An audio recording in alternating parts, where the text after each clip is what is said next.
and the reason why I have been involved for so many years. 30 years ago, when I first got involved in politics, I tell you what, the message was not, well understood. There were only a few. There was no internet. There were very few colleges, and this college, I imagine, was just barely starting. Conditions today are so much better, so different, so much more enthusiasm. This last year has been really an enlightening experience for me because of the enthusiasm, especially of the young people. In Washington, D.C., I can't say that. It hasn't been reflected in Washington, D.C. So you as a generation have a great burden placed on your shoulders because it is going to be necessary to move things along rather quickly. And things do move along much quicker today than it used to be.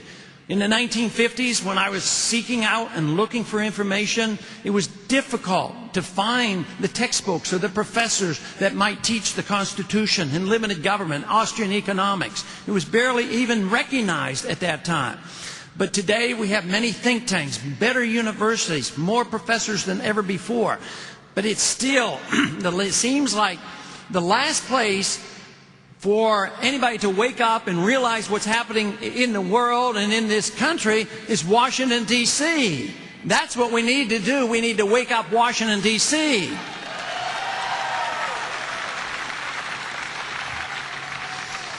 You know, the wonderful thing about the Constitution is that it's unique in all of history. I have been accused so often by the media when they want to poke fun. They'll say, oh, yeah, you want to go back to a document that's over 200 years old. Don't you know we have to have that updated? And I said, well, 200 years is not all that old. How old do you think habeas corpus, the principle of habeas corpus is? It's a lot older, and we ought to still honor that as well.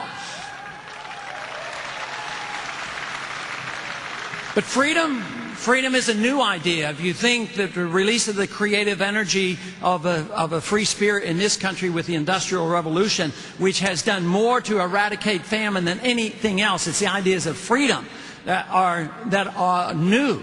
They're new to us. And we don't have to go backwards. We don't have to go back to some ancient gold standard and say that this is old-fashioned. There's much we can do and improve on all the ideas of the founders.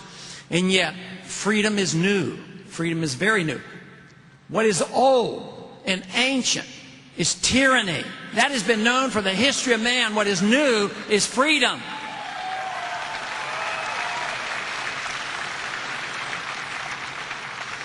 But freedom is unique because it brings us together, because we want to change the world through freedom and opportunity and through persuasion and through our church and our family and friends and neighbors and local government. And it is open for that. It allows us to do this. But the opposite, when you adhere to socialism and central economic planning, everything goes away and goes to Washington, D.C. or the United Nations, and we lose control. This is the problem that we have and that we have to face. We have to see that freedom is the issue at hand. Liberty is what the founders wanted and that they understood. This is why we fought the revolution. It was one revolution unique in all of history because after that revolution, the people actually ended up with more freedom, not less. All other revolutions generally deteriorated and the people ended up with less.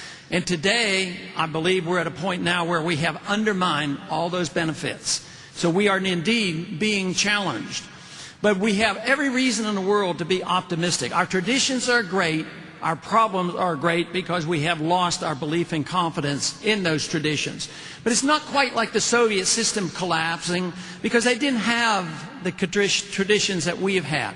We know and understand something about sound money and limited government, private property, and free trade and personal liberty. So it's not so much that it's new and strange. It's just restoring and remembering what we were all about. And this is why a university like this is so important, because at least you get exposed to this and exposed to the Constitution. It is utterly amazing how few others have a deep concern about these values. So if we know this and recognize this and move in this direction, there's every reason in the world. If we do the right thing, we can be very optimistic about the outcome. The outcome will come when we make these changes, and this will not be that difficult.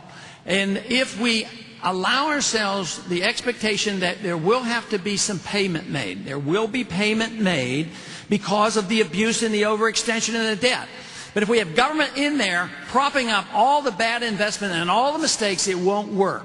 But now we see this as an opportunity.